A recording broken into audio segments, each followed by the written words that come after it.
রাজশাহীর ব্যাপারে যদি বলি ভাই, অনেস্টলি সে মানে আমার দেখা আমার পছন্দের একটা শহর, এজন্য কোথাও বেশি প্রশংসা করতে নয়, প্রশংসা করা শুরু করছে জ্যাম লাগা শুরু হয়ে গেছে। আমি যতক্ষণে রিভিউটা শুরু করি জ্যাম শুরু হয়ে যায়। বাট অনেস্টলি সে রাজশাহীতে অনেক নিয়ম শৃঙ্খলা আছে ভাই।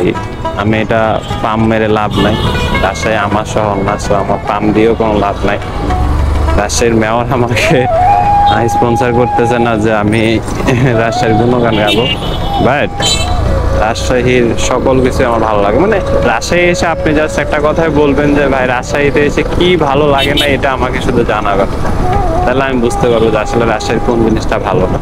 টুকটাক দুই একটা জিনিস আপনাকে একটু স্যাক্রিফাইস করতে হবে। আই থিঙ্ক পানির ব্যাপারটা দেন এগুলো আসলে ম্যাটার করে না আই থিঙ্ক, বাট তাদের হসপিটালিটি, তাদের ফুড, তাদের প্লেস, তাদের ট্যুরিজম, তাদের পুলিশ, তাদের new rules, all everything is perfect. মানে তারা সবাই রুলসে চলে। আমি এটা শুনে আমাদের একটা কাজে যেহেতু আসছি, এটা দলিলের কাজে, তো দলিলটা হচ্ছে তো ওইখানে নাকি আপনার দলিল নিতে গেলেও অনেক মানে রুলস নিয়ম মেনটেন করে নিতে হয়, লাইক এনআইডি এগুলো। বাট ঢাকা শহরে আমরা ভাই পিচ্ছি বোলারে দিয়েও যদি দলিল কিনতে পাঠাই তাকেও দিয়ে দিবে।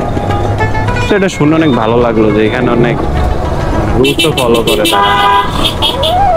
যাই হোক, সো অল ওভার আমার কাছে রাজশাহী বরাবরের মতো ভালো লাগছে। এর আগের বারও আমি যখন আসছি ভালো লাগছে সবকিছু, আর এবার এসেও আমার সবকিছুই ভালো লাগছে। এখানে খারাপ লাগার মতো কিছু এখনো দেখি নাই, যদি দেখি ইনশাল্লাহ বলবো, নি প্যারা নাই। সবাইকে ধন্যবাদ, আসসালামু আলাইকুম। রাজশাহী থেকে বিদায় নিচ্ছি আমি, এমএসটি। ওকে, টাটা।